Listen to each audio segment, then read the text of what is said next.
Several years back when I followed your training on your other channel, I saw you accomplish. By the way, that channel is dead in the water, so don't bother following me on there because some of you guys are going to be, well, which channel? Like, don't worry, I never post and never will. I saw you accomplish great feats of strength and volume, squatting nearly 500. Actually, it was exactly 500 ATG for 4 to 5 sets. Oh, nearly 5, yep, 475 for 4 sets of 8 to 10.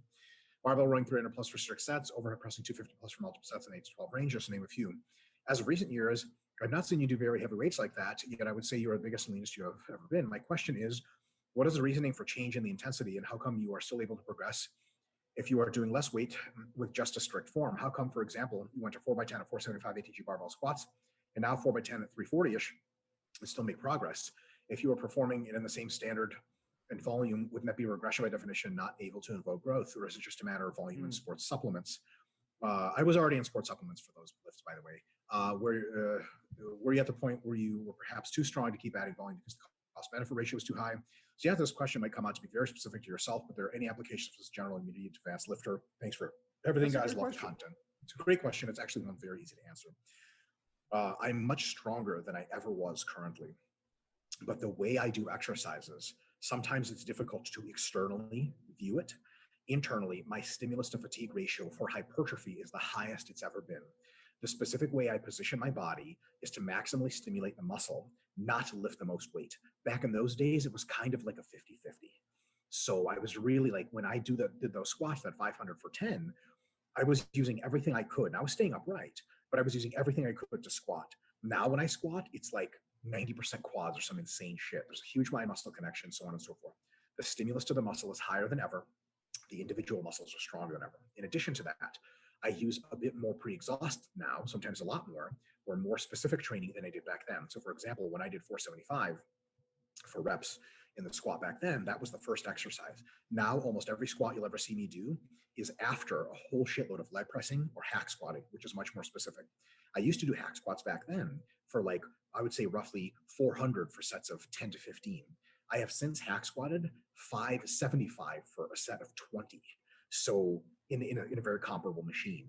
So my quads are way bigger and they are stronger. So are my shoulders, so is everything else. But I choose my lifts with a much, much better stimulus to fatigue ratio, and even the slight change in the approach radically drops the external load while maximizing the internal load to the target muscle itself. The take home from this is make sure you're renorming your lifts every now and again if they ever drift too far into the I'm just getting the work done versus I'm getting the muscle targeted like I'm supposed to. Is the muscle getting pumped? Is it getting tension passed through it? Is it getting sore? Is it growing? Versus like, hey, I squatted this much, and someone looks at your legs and they're like, oh, your legs aren't that big. And you're like, I know, but I guess I use my again, something else, some shit like that. So at the end of the day, definitely within a technique, you should be looking to get stronger. But it's okay for technique changes as long as you're not excusing yourself. Like, oh yeah, but my SFR is higher. Bullshit. You know it's bullshit. As long as your SFR really is higher, it's okay for weights to go up and to go down a little, as long as your stimulus to fatigue ratio is always high. And within that specific technique, you're always making small gains. Anything to add there, James? You've probably been through some of the same shit yourself.